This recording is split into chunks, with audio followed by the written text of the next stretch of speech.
Hello and welcome back to Frontline Fridays. On this podcast, we sit down with retail and hospitality leaders who inspire excellence in their frontline teams and then ask, so what do you do differently?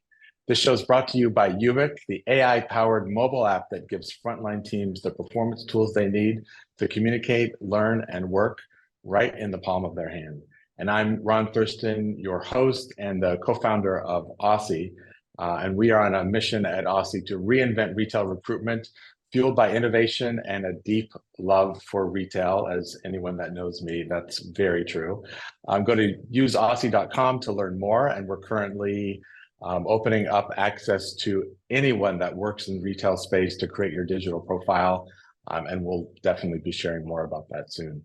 On today's show, we are going to talk about mentors, and not just the importance of finding one, but the importance of being one, because there seems to be some scarcity here, and I have a guest that's really an expert in it today. I wanted to share in a recent survey of 3,000 people, 76% said that they think people with mentors are happier at their current jobs than those without. However, only 37% admitted to having a mentor. And last year, Harvard Business Review, Fortune, Forbes, and USA Today all reported that Gen Z longs for a mentor at work, but can't seem to find one. And the pandemic certainly didn't help that. My guest today, Laura Ravo, says leaders at every level have a duty to be the mentor they had or the ones that they wish that they had. And I believe that to be very true. Laura is a seasoned retail leader, executive coach, and author with 30 years of stores and operations experience, most recently as the COO of Jane.com and at the iconic Strand Bookstore in New York City. She developed some of the highest performing teams in global retail at Macy's, L Brands, Victoria's Secret, Lens Crafters, Oakley, and The Body Shop. And she was voted as one of the top women in retail in 2021 by the Women in Retail Leadership Circle. She also has an incredible new book, which is really how Laura and I met. It's called The Power of Grit and Grace, a woman's journey to putting the heart back into retail leadership. And I will say, and I have it here, we're going to speak about it quite a bit, because the way that Laura has expressed mentorship and leadership and her kind of equal love of mine to retail is just such a pleasure. So thank you, Laura. Welcome to Frontline Fridays. Thank you, Ron, for the warm welcome. It is always a pleasure to spend time with you. And I think our love for retail is equal to, which is just fabulous. Equal to, like oozing out of the Zoom here. Yes, yes. For sure. But you and I were introduced through Kim Draper, who went back to Victoria's Secret Beauty days, and also is just a very much an icon in our industry. So it was just a joy to meet you last year and read your book, and you and I have developed a really beautiful relationship. So I'm happy that you're here today. Me too. Thank you for the invite. I'm glad to be here. So let's go back to the beginning and just share a little bit about your point of view on kind of leadership, mentorship, coaching. These are all big words that we speak about often, but I wanted you to share a little bit about your journey when it comes to kind of those three big buckets. Sure. Gosh, if I look back, having the lens of looking back over a 30-year retail career, I think there are pivotal moments that changed me to be the leader that I am today. God bless Kim Draper and that crew at Victoria's Secret Beauty, because they just launched me into a completely different trajectory. Kim was one of my earliest mentors. So it's just, these folks have become lifelong friends. And from an executive coach standpoint, really pivotal for me in how I changed my leadership. And it was about 15 years ago when I was on the Macy's side working for staffing and scheduling. And I was gifted, I'll use in air quotes, an executive coach to help with my professional development. So, I'll say very candidly, Ron, at that time, I probably had a little more swagger than I should have. They're gifting me this executive coach to help me along in my development. I go a little reluctantly thinking, okay, what is she going to teach me? And I'll tell you the story of the first time I met my executive coach, Dr. Betty Orlandino. She comes strolling into Macy's 34th Street. She is wearing a pinstripe black suit, spiky blonde hair. She just looks like a completely bad A human, and she's got the handshake of an NFL linebacker. And I said, okay, here we go. That gets your attention. And I knew I had met my match. And what really resonated with Betty and I from the very first meeting was the first thing she told me is it was her sole job to make me the best human and the best leader I could be. I was very down with that. And then she continued and she did 360 surveys, but she did these an hour long with 25 folks in the organization. And the results that she came back with were quite humbling for me.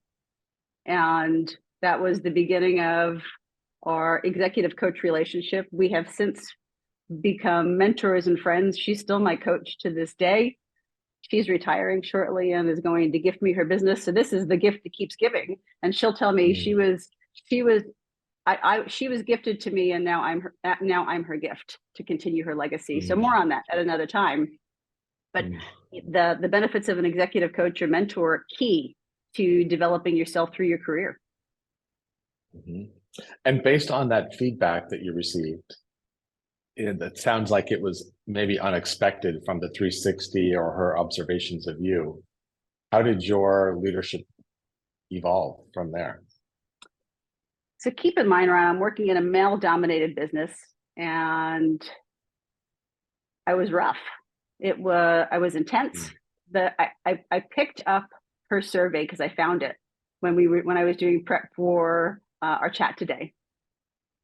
The word intense came up 28 times in that brief. So I said, okay, things, you step back and you think about impact versus intent. And for me, there was who I intended to be as a leader, and there was the impact of how I was actually reflecting on my teams. And the big takeaway for me was when Betty did the synopsis of all the feedback, it was Laura cares deeply. She's generous. We appreciate her hard work. We appreciate her ethos and her push for results. We would like to see more of her softer side. So that was like a knife through the heart, because there's who I thought I was and who the team was telling me they wanted more of.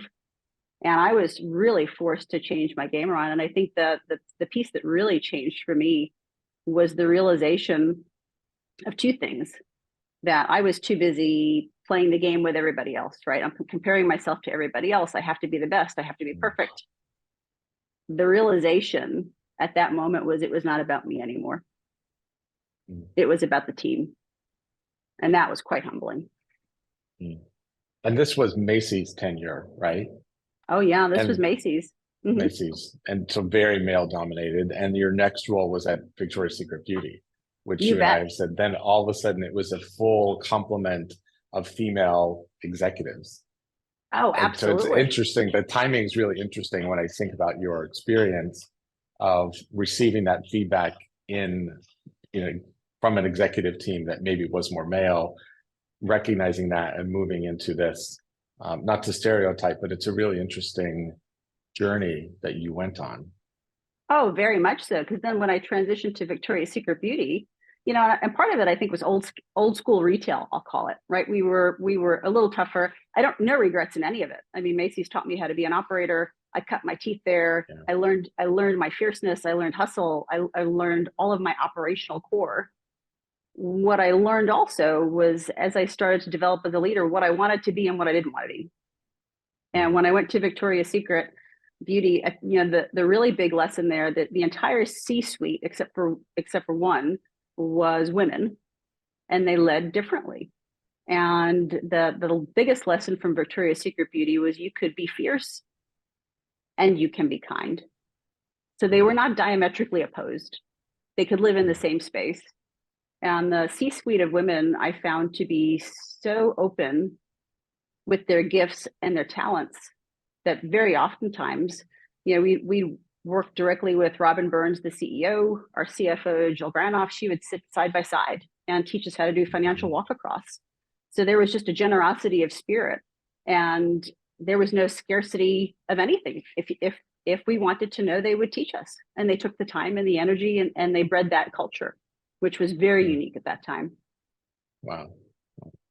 And so I want to jump into your book because, and for everyone that it's here, the power of grit and grace. I'm obsessed with the title, maybe as much as I'm obsessed with my own book's title, A Woman's Journey to Putting the Heart Back into Retail Leadership. So tell us why the title, and specifically, that kind of wrote it about women, like what, because I think it plays into where this conversation started. Oh, sure. Absolutely. I would say I'll give you a little bit of the context for when I wrote the book, because I think that's important. So I was between jobs during the pandemic, benched during some of the craziest times in our world. And I have nothing but time on my hands. And Betty Orlandino turns me over to a business coach, and she says, you've been doing these keynotes for years. I think there's a book in all of your stories. So I start to write the book during the pandemic. If we go back in time, many points in time have impacted our retail landscape, the pandemic being really the most traumatic. And we go from being retail workers to frontline workers, and the landscape of retail changes dramatically. There's absolutely no going back. So for me, with sitting in all of that and reflecting on my journey, so it starts with lessons that I learned from my dad and my grandmother, right? I get my grit from my dad, my loyalty, my hard work, my fierceness, and from my grandmother, I get the gentle side and my kindness and my heart. And I pulled that through my entire career and say that there is a story here, and leadership is evolving. And unless you're coming to the table with your full self, unless you're authentic, unless you are leading from a place of you care for your employees, we had lives in our care. And that's a tremendous responsibility. So for me, that's really what the heart is leading with kindness and compassion and connection. And I believe what we're seeing generationally is that's the expectation of younger generations. So for me, that's why I chose to bring the heart back into retail leadership. And I've been fortunate enough, through all of my positions, to be able to evolve to the human I am today through all of these experiences. And I'm in an interesting place where I think I can pay it back. Well said. I believe that to be very true for many reasons. And again, would just highly recommend it. It's not, there are many parts of it I connected with personally. And because I believe I've led often with my heart and my kind of leaning very heavily into empathy and curiosity, which can feel very emotional and very human, very loving, all of those. And I think there's incredible parts for everyone in your book to read, and not just retail leaders, but everyone. I think there are moments, because retail leaders are so customer facing, and that creates energy and drive. It is different leading the field, and it creates a different skill set that translates really well into your book. Thank you. I think so too, Ron. And for me, it's about human connection. And you and I've had this conversation offline. There is something very magical about what we do in retail. There's an intimacy, whether it's beauty, whether it's optical, whether it's apparel. There is an intimacy about what we do and a connection we can create. And in a world where folks are isolated, and we've spent 2 years locked in our apartments, and now the world is coming back to normal, and the retail pendulum is swinging back to brick and mortar. This is our time more than ever. Folks want to be seen, want to be heard, and we can be the ones to make those connections. And for me, that's probably the most special place you can be these days. I agree. And the joy of it is endless, because it's a 365 opportunity for sure. Oh, I agree. And you can tell we both love it, Ron. I mean, our smiles are just I love what I do. Yes. And I don't deny it. It's very true.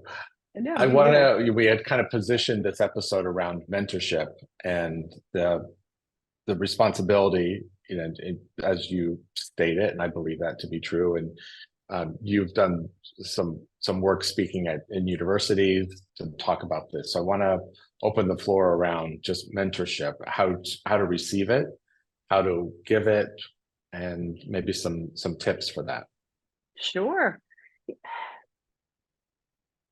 I have a strong belief that as leaders, it's part of our obligation to get the next generation ready for that baton handoff, whenever that is. And what we've seen in the pandemic is folks are working from home. We have a next generation who may or may not be ready to take that baton.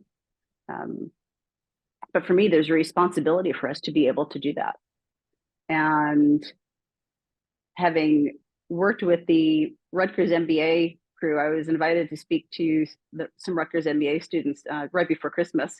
And there is such an energy around that young group to want to do better, to be better, to make an impact, that I would say if you're a mentee looking for a mentor, my advice to you is be courageous and be curious and ask. So find someone you admire, find someone you connect with, whether it's your business, whether it's a peer, whether it's LinkedIn. I mean, I've never said no to somebody who writes me a very compelling story on LinkedIn and said, can I have a half an hour of your time? But you have to be courageous and you have to put yourself out there. And you and I connect folks all the time. So I think there's a courage and a bravery. And once you get past the first time, it's not so scary. And for leaders on the flip side, part of our responsibility is seeking out those folks that we know we see something in those folks that they might not see in themselves. Mm-hmm. And whether they have the courage to ask us or we seek them out. I mean, that's how folks have picked me up along the way, and they brought me to jobs that I didn't think I was ready for. And they said, nope, you got this. You got operations background. You're ready.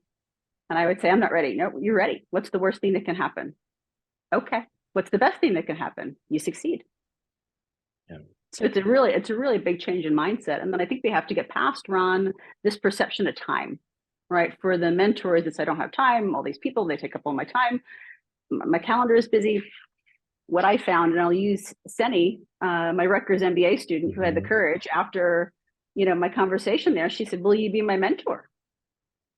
Fabulous. She comes to every conversation prepared. I get an agenda 3 days ahead of time. She says, here's what I'd like to cover. Our time is tight. I learn from her as much as she learns from me, maybe even more, because generationally, she opens up a whole new world to me. And it's just a fabulous relationship where I would say I gain as much as she does. And I'm blessed that she raised her hand and said, can you help me? It's such an interesting, thank you for sharing that. It's such an interesting way to think about the word too, because I think the word itself can be really intimidating. Will you be my mentor? You're right. Is it time, energy, value? What is it? And I think, and maybe it's redefining the concepts around advice versus and guidance versus just sharing maybe your opinion or some kind of advice, something. But I find the word to be a little intimidating sometimes. Oh, absolutely. It comes like with a lot of responsibility. It does. And it's in Retail Pride, I write around kind of assembling a board of advisors, because for me, sometimes advisors to me sounds, maybe it's more business than mentorship sounds more of a commitment, but that's just how I interpret the word. And I will say personally, I've never asked someone to be a mentor. I've certainly asked for advice. So it's a really interesting way to think about outside of your direct supervisors. And I think this is an important conversation within the scope of retail that is so often self-taught. If you have more to give, and then maybe what's being offered to you in your current organization, where else can you find that? Whether it's advice, mentorship, leadership books. We're going to have Brian on in 2 weeks that it's also just publishing a book on retail leadership. So there are more books like yours and mine today. While there are only a handful of them, there are more than there were 3 years ago. And I think that this is a time where seek them out, ask for that mentorship and guidance, ask for advice, and to not be afraid of it. I love that that's where you started. Yeah, and I like your language change, Ron. Right. So if mentor is too big of a word to use, then simply change it to advisor. You're asking the person the same thing. You're asking somebody to You help are. in your development. Yeah, you So, are. so whatever word you latch onto and whatever word suits you, there are tons of resources available. And gosh, join a network, join a group. There are communities out there, whether it's LinkedIn. Women in Retail has been pure gold to me, to find a group of professional women who at their core, they want to pull folks up. They believe that there is enough for all of us. There are enough C-level jobs. There's enough money. There is enough of all of it. And you have to find your tribe. And I think that's all part of this mentoring conversation. And many times, some of my best mentors have been my peers, because they gave you really relevant feedback on your impact to your peer group and your team. Yeah. I had the same experience you had at Rutgers at the NRF Foundation events, which you and I were talking about how to get you involved next year. But same, I met 1,000 students from universities all over the country, all studying topics related to retail, all there on kind of ready to learn. Come to New York City, learn everything you can, attend part of NRF, have your own speakers, have your own mentorship days, have scholarship awards, all of this. And so much of it was about mentorship and advice and how do I stand out? How do I kind of find these opportunities, or where should I go? What should I do? Who should I connect with? And I agree with you. It's a responsibility that I take very seriously now at this point, and I know you do too. And I guess what advice would you give to people that are maybe thinking that they don't have something to offer or aren't ready to be a mentor to someone else? I would say, I think you are. If you're in a leadership position, there's a reason you were placed in that role. Yeah. So think really hard about what skills you bring to the table. Think really hard about who you are at your core and how you coach and train and develop the leaders who work for you. So I think part of it is, right, we never think we're good enough. So as a woman, right, you go through this whole, well, what could they possibly learn from me? Oh my goodness gracious. You learn something from every experience, from everybody that I've ever worked for. Maybe sometimes it's not what I wanted to do. Maybe it's what I didn't. Maybe I said, I'm going to leave that behind, right? Thank you for the lesson. I'm not going to take that with me. And then for other folks, yeah, it's who you and I are, Ron, is a combination of all of the fabric of all of our experiences that blend us into the human that we are today. So I would really challenge those leaders to dig deep and think about if you can come up with 2 or 3 competencies that you are good at, that you can teach and coach, then yes, you are set to be a mentor. And start with one individual in your organization that shines bright, that you see something in, that I mean, we talk about Senny, she will be better than we are. Full stop. Yes. So look at those folks working for you, and look at those folks who need help, and reach your hand out to help, because sometimes the mentee is a little shy. It's our obligation to tap them on the shoulder and say, hey, you got a few minutes? I'd like to give you some, I'd like to tell you what I'm seeing. Here's some information from my lens. It doesn't need to be any more formal than that. Agreed. And make it cross-departmental where possible. So I think this is a whole topic maybe for another show, but there is a divide, corporate, HQ, and the field. There is. Anyone that's in a field leadership role understands that there's sometimes a lack of understanding of everyone's roles, maybe kind of a miscommunication, or a lack of a clear career path opportunity if your goal is to get to corporate. And I think some of those mentorship opportunities are actually cross-department about things you actually don't know anything about. Like, could I learn from each other? How could we, how could you share me more about your experience as a buyer and my experience as a store manager? Where do those meet in the middle? Where are they similar? Where are they different? And how can we learn from each other? So I think sometimes we stay in our own lane, retail to retail, field leader, we look for mentorship. And I think where we can also cross cross this divide adds such value and it creates understanding at the field that doesn't always exist.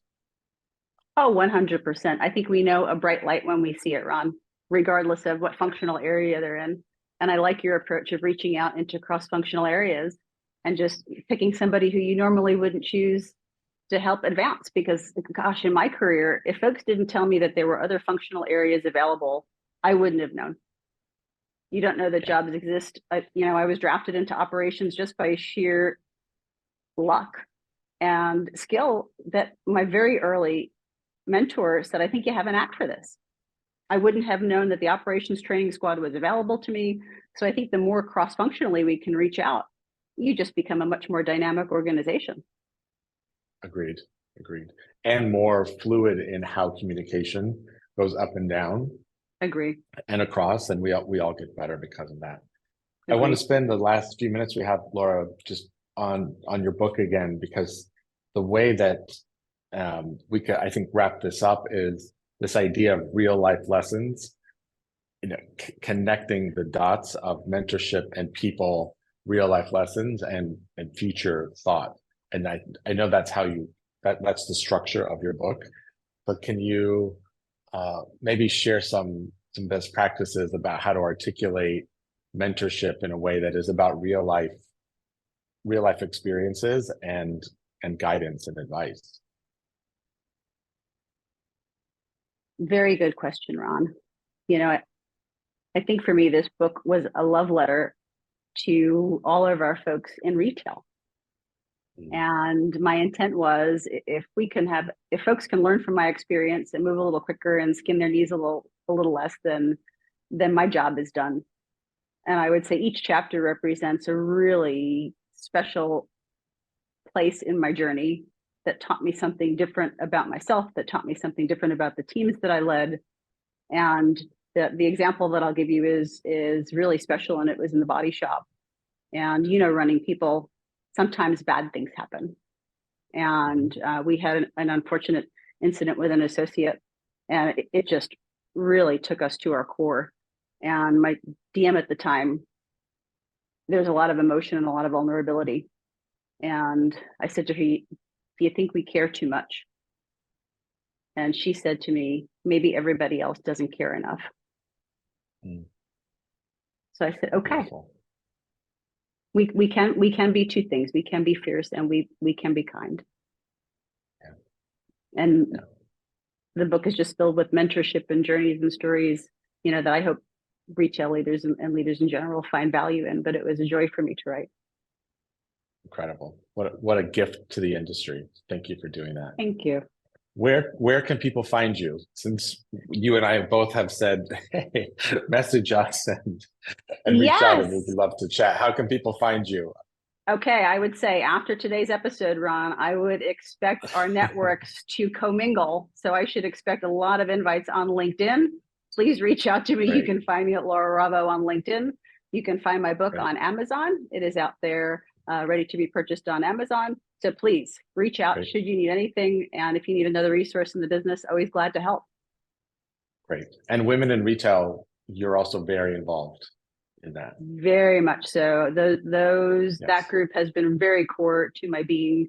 And I do a lot of work with women in retail. So please check them out as well. If you're a retail leader, you're a woman, if you're looking for an organization in which and a community which makes you feel like you're at home, check it out. It's very much worth your while.